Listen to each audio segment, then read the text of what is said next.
There are increasingly urgent calls for clarity around the resumption of international travel. The Prime Minister has announced a plan to allow vaccinated passengers into Australia with a pre-flight COVID test and 1 week of home quarantine. But the Australian Chamber of Commerce and Industry says more detail is needed on when skilled workers and tourists will be allowed back in, as well as a timeline for quarantine-free travel. Australian Chamber of Commerce and Industry Chief Executive Andrew McKellar joins me now. Morning to you. Let's go through some of your key concerns. Let's start with the current situation with skilled labour. Yes, good morning, Nat. And indeed, look, this is one of the most pressing issues, I think, for business as we move into the reopening. So good news that is ahead of us in terms of the international border starting to open up.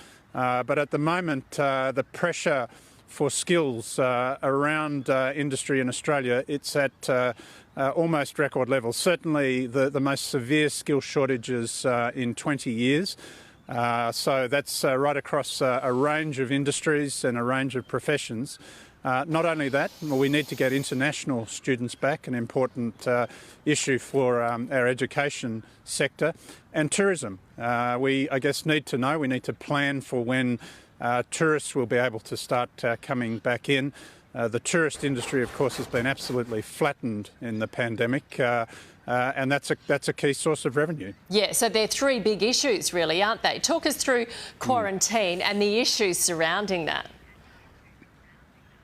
Well, that's right. I mean, one of the key things that we'll need to resolve as we move into the next phase of the reopening plan and get to the final stages of that will be at what point we can start to open up in terms of quarantine. So at the moment, there simply aren't enough quarantine places available. Even if we go back to a situation where we've lifted the international passenger caps, that should be occurring now. That's only about 6,000 quarantine places around Australia. There's some additional capacity coming on stream, but we need much more. In a normal year, before the pandemic, we were bringing in somewhere around the order of 120,000 skilled migrants to Australia, making a very important contribution.